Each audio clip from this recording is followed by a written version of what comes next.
भारत के कई राज्यों में महिलाओं को मुफ्त में बस यात्रा की सुविधा है, लेकिन उनकी राह में मुश्किलें कम नहीं होती हैं। जिन राज्यों में फ्री बस यात्रा है, वहाँ की स्थिति और जमीनी हकीकत क्या है? भारत के विभिन्न राज्यों में महिलाओं की सामाजिक और आर्थिक गतिशीलता को बढ़ाने के उद्देश्य से सार्वजनिक परिवहन में मुफ्त बस यात्रा की योजनाएं लागू की गई हैं। वर्तमान में देश के 8 राज्यों और एक केंद्र शासित प्रदेश ने अपने यहाँ सरकारी बसों में महिलाओं के लिए इस सुविधा को लागू किया है। सार्वजनिक परिवहन में महिलाओं की भागीदारी बढ़ाना और उन्हें आर्थिक रूप से सक्षम बनाना इन योजनाओं का मुख्य लक्ष्य है। हालांकि कागजी नीतियों और जमीनी हकीकत के बीच काफी अंतर दिखाई देता है। विभिन्न राज्यों में पात्रता के नियम, पहचान पत्र की शर्तें और सबसे महत्वपूर्ण रूप से ट्रांसजेंडर समुदाय को इसमें शामिल करने की नीति अलग-अलग है, जिससे इसके क्रियान्वयन में कई तरह की विसंगतियां और चुनौतियां सामने आ रही हैं। जीरो टिकट, यात्रा और पहचान की प्रक्रिया। मुफ्त बस यात्रा के क्रियान्वयन में सबसे आम शब्द जीरो टिकट है। इसका अर्थ यह नहीं है कि यात्रियों को टिकट नहीं दिया जाता, बल्कि कंडक्टर रिकॉर्ड और डेटा बनाए रखने के लिए शून्य मूल्य का एक विशेष टिकट जारी करता है। कुछ राज्यों में इसके लिए कागजी टिकट की जगह स्थानीय परिवहन प्राधिकरण द्वारा जारी स्मार्ट कार्ड का उपयोग किया जाता है। यात्रा का लाभ उठाने के लिए कंडक्टर द्वारा यात्री की पात्रता की जांच की जाती है कि लाभार्थी उस राज्य की निवासी हैं या नहीं। पात्रता साबित करने के लिए अलग-अलग राज्यों में पहचान पत्र की शर्तें अलग हैं। सबसे आम तौर पर मान्य दस्तावेजों में आधार कार्ड, मतदाता पहचान पत्र, driving licence, PAN card, passport, Ayushman Bharat स्वास्थ्य कार्ड, राशन कार्ड या स्कूल कॉलेज और विश्वविद्यालयों द्वारा जारी आईडी कार्ड शामिल हैं। विभिन्न राज्यों में योजनाओं की स्थिति और समीक्षा। तमिलनाडु विद्याल पैनम थिट्टम योजना। तमिलनाडु में मई 2021 में डीएम के सरकार द्वारा शुरू की गई इस योजना के दायरे में महिलाओं के साथ साथ दिव्यांगजनों और ट्रांसजेंडर व्यक्तियों को भी शामिल किया गया है। मई 2025 में योजना के 4 साल पूरे होने पर सरकार द्वारा जारी आंकड़ों के अनुसार इस योजना के तहत अब तक कुल 682.02 करोड़ मुफ्त यात्राएं की जा चुकी हैं। इनमें से ट्रांसजेंडर समुदाय ने 36.89 लाख और दिव्यांगजनों ने 3.78 करोड़ यात्राएं की हैं। इस योजना की वजह से महिलाएं हर महीने लगभग 888 रुपए की बचत कर पा रही हैं। मार्च 2026 में तत्कालीन परिवहन मंत्री एस शिवशंकर ने बताया कि सरकारी बसों में महिला यात्रियों की संख्या 40% से बढ़कर 70% तक पहुंच गई है।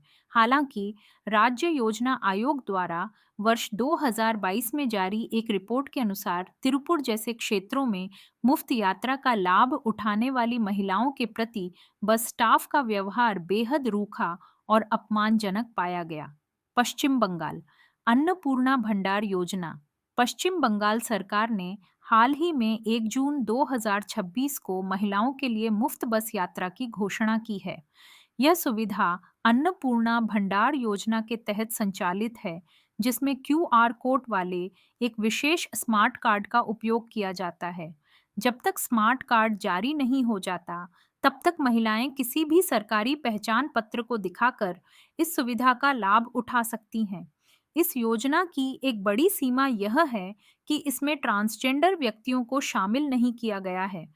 इसके अलावा परिवहन विभाग ने अभी तक इस योजना से जुड़ा कोई आधिकारिक डेटा सार्वजनिक नहीं किया है। दिल्ली पिंक टिकट से स्मार्ट कार्ड का सफर।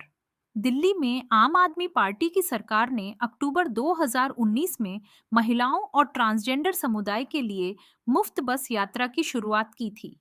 शुरुआत में इसके लिए पिंक टिकट व्यवस्था लागू थी, जिसे मार्च 2025 में बदलकर पिंक सहेली स्मार्ट कार्ड कर दिया गया। परंतु जून 2025 में हिंदू के जमीनी सर्वे में सामने आया कि कार्ड पर स्पष्ट रूप से महिला/ट्रांसजेंडर लिखे होने के बावजूद वितरण केंद्रों पर अधिकारियों की उदासीनता के कारण ट्रांसजेंडर समुदाय के लोगों को यह कार्ड प्राप्त करने में भारी दिक्कतों का सामना करना पड़ रहा था। 5 में से 4 केंद्रों पर अधिकारियों ने उन्हें कार्ड जारी करने से साफ मना कर दिया था।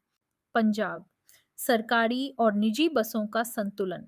पंजाब में वर्ष 2021 में सभी सरकारी बसों में महिलाओं के लिए मुफ्त यात्रा योजना शुरू की गई थी, जिसे विपक्षी नेताओं ने दिल्ली मॉडल की खराब नकल करार दिया था। इस योजना की सबसे बड़ी व्यावहारिक समस्या यह है कि पंजाब का सार्वजनिक परिवहन नेटवर्क सरकारी बसों से ज्यादा निजी बसों पर निर्भर है। निजी बसें इस योजना के दायरे में नहीं आती, जिसके कारण महिलाओं को इस सुविधा का पूरा लाभ नहीं मिल पाता। इसके अलावा पंजाब की योजना में भी ट्रांसजेंडर समुदाय को स्पष्ट रूप से शामिल नहीं किया गया है। कर्नाटक, शक्ति योजना और तकनीकी देरी। कर्नाटक सरकार ने 11 जून 2023 को शक्ति योजना की शुरुआत की थी। इसके तहत कर्नाटक की मूल निवासी महिलाएं राज्य सरकार द्वारा संचालित 4 परिवहन निगमों की गैर प्रीमियम बसों में मुफ्त यात्रा कर सकती हैं। वर्ष 2025 की एक रिपोर्ट के अनुसार परिवहन मंत्री रामलिंगा रेड्डी ने स्वीकार किया कि सभी बसों में इलेक्ट्रॉनिक टिकटिंग मशीनें उपलब्ध न होने के कारण महिलाओं को स्मार्ट कार्ड का वितरण टालना पड़ा है। इस योजना में भी ट्रांसजेंडर समुदाय को कोई स्पष्ट स्थान नहीं मिला है। केरल, प्रियदर्शिनी योजना और श्रेणियों का विवाद। केरल सरकार ने 15 जून 2026 को प्रियदर्शिनी योजना नाम से मुफ्त बस सेवा शुरू की, जिसमें महिलाओं के साथ साथ ट्रांसजेंडर समुदाय को भी शामिल किया गया है। यह सुविधा के एसआरटीसी की 7 श्रेणियों की साधारण बसों में लागू है, लेकिन योजना लागू होते ही तिरुवनंतपुरम शहर में विवाद खड़ा हो गया। यात्रियों ने आरोप लगाया कि डिपो में खड़ी साधारण बसों पर रातों रात सिटी फास्ट के स्टिकर लगा दिए गए, ताकि वे मुफ्त योजना के दायरे से बाहर हो जाएं। हालांकि अधिकारियों ने स्पष्ट किया कि पहले चरण में यह योजना सिटी फास्ट सेवाओं पर लागू नहीं है।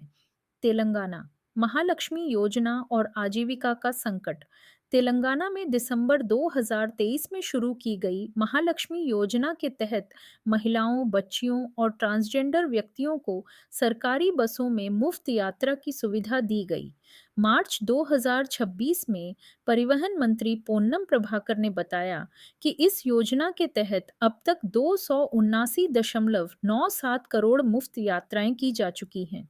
हालांकि मार्च 2025 में ऑटो रिक्शा यूनियनों ने आरोप लगाया कि महिलाओं के मुफ्त बस यात्रा करने से उनकी रोजी रोटी पूरी तरह ठप हो गई है, जिसके कारण राज्य में कई ऑटो चालकों को गंभीर आर्थिक तंगी और आत्महत्या जैसे कदम उठाने पड़े। जम्मू और कश्मीर, ग्रामीण और शहरी असमानता। केंद्र शासित प्रदेश जम्मू और कश्मीर में 1 अप्रैल 2025 को मुख्यमंत्री उमर अब्दुल्ला ने चुनिंदा सरकारी बसों में महिलाओं के लिए जीरो टिकट मॉडल पर मुफ्त यात्रा की शुरुआत की। इसमें ट्रांसजेंडर समुदाय शामिल नहीं है।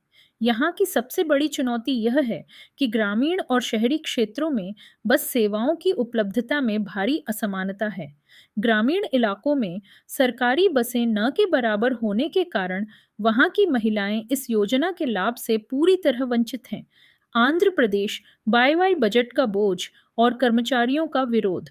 आंध्र प्रदेश कैबिनेट ने 6 अगस्त 2025 को महिलाओं, छात्राओं और ट्रांसजेंडर व्यक्तियों के लिए मुफ्त बस यात्रा को मंजूरी दी। यह सुविधा पल्ले, वेलुगु और सिटी ऑर्डिनरी जैसी बसों में लागू है, जबकि लंबी दूरी की लग्जरी बसों को इससे बाहर रखा गया है। आलोचकों का मानना है कि इस योजना से राज्य के खजाने पर भारी वित्तीय बोझ पड़ा है और बसों में अत्यधिक भीड़ हो रही है। इसके अलावा सरकार द्वारा निजी ऑपरेटरों के माध्यम से 5,120 नई इलेक्ट्रिक बसें चलाने की घोषणा के बाद राज्य परिवहन कर्मचारी संघों और सरकार के बीच विवाद पैदा हो गया है। निष्कर्ष, महिलाओं के लिए मुफ्त बस यात्रा निश्चित रूप से उन्हें आर्थिक रूप से स्वतंत्र बनाने और कार्य क्षेत्र में उनकी भागीदारी बढ़ाने की दिशा में एक क्रांतिकारी कदम है।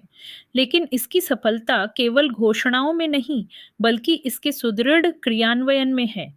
राज्यों को परिवहन बुनियादी ढांचे को मजबूत करना होगा, निजी परिवहन ऑपरेटरों, ऑटो चालकों के हितों की रक्षा करनी होगी और कर्मचारियों को संवेदनशील करना होगा, ताकि योजना का लाभ बिना किसी भेदभाव के समाज के अंतिम छोर तक पहुंच सके।